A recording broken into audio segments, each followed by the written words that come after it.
It's a totally subversive underdog story, one that completely upended a sacred American myth and, along the way, literally birthed modern action cinema as we know it today.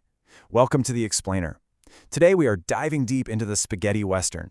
We're going to see how a genre that people initially just dismissed as a cheap knockoff actually evolved into a globally recognized artistic language. Okay, let's dive into this. Who actually reinvented the American West on screen? Well, the answer might surprise you, because it wasn't Hollywood executives, and it definitely wasn't American cowboys. It was actually Italian filmmakers. Guys working with absolutely incredibly low budgets, shooting out in the dry, volcanic deserts of southern Spain. It's this massive, fascinating paradox, right? The most iconic, gritty version of the American frontier was, for the most part, manufactured right there in Europe. So, what exactly is a spaghetti western? Well, broadly speaking, it's a subgenre of European-produced westerns that came out during the 1960s and 70s. But the history of the term itself is actually kind of funny. It was coined back in 1966 by a Spanish journalist, and get this, it started out entirely as a patronizing insult. American and Spanish critics used it to just mock these Italian productions. In fact, over in Japan, they were calling them macaroni westerns, and the films shot in Spain were sometimes even dubbed paella westerns.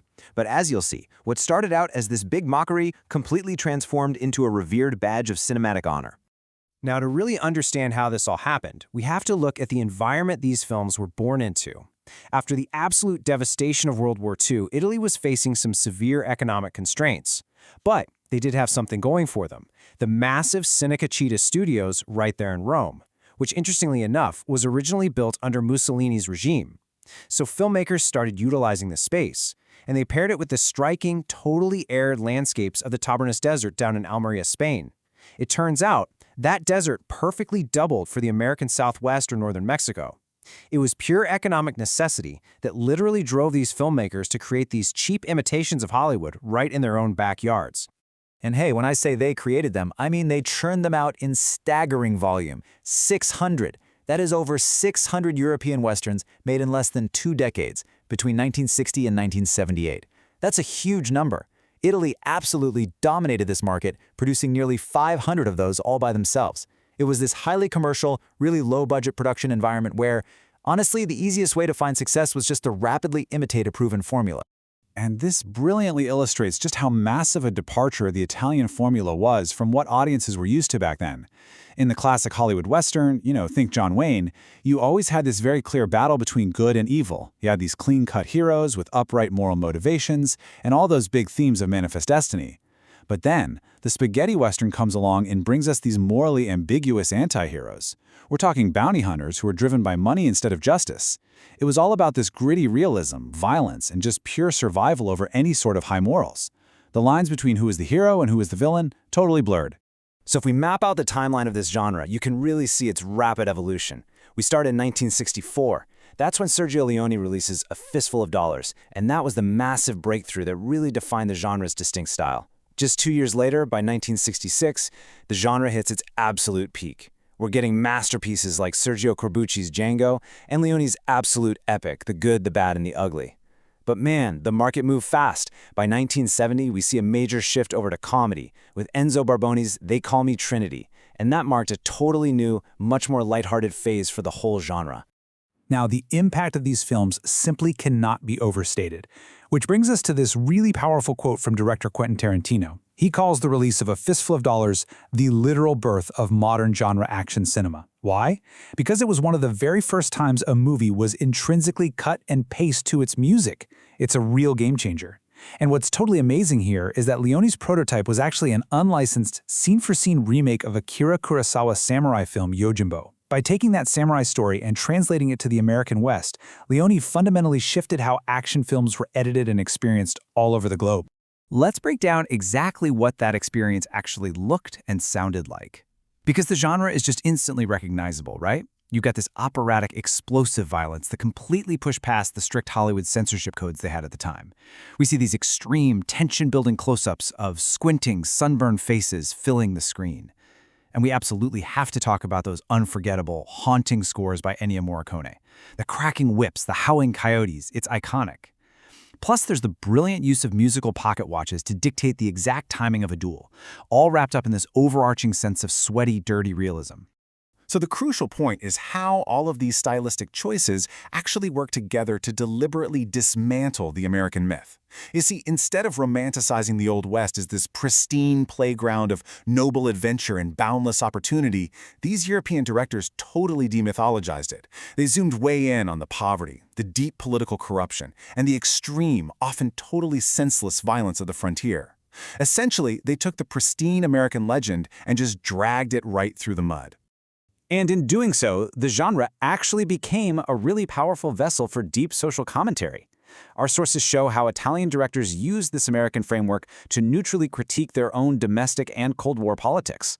For example, we see the rise of what were called Zapata Westerns, which explored anti-capitalist and Marxist themes right through the lens of the Mexican Revolution.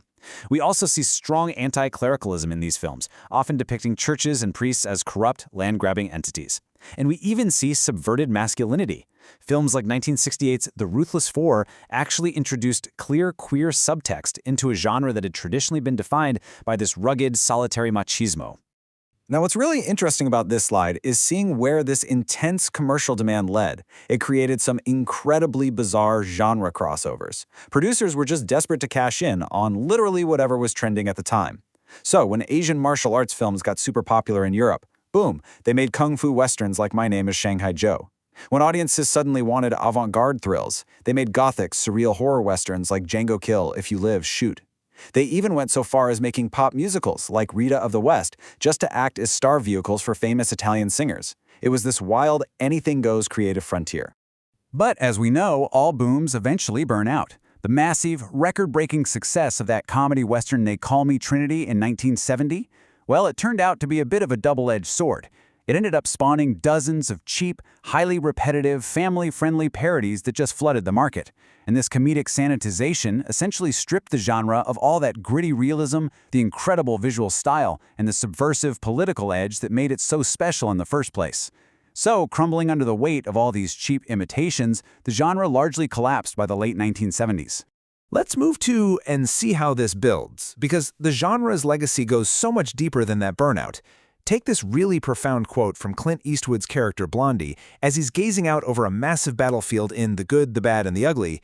He says, "I've never seen so many men wasted so badly." Our sources point out that this line was actually Sergio Leone's own personal lament for a modern age where human lives are just cast away without any regard. It goes to show that right beneath that highly commercial, low-budget surface, these movies very often possess this profound philosophical and emotional depth. And that depth and style lived on. Contemporary auteurs still heavily rely on the aesthetic vocabulary of the Italian Western. I mean, you can see it all over Quentin Tarantino's filmography.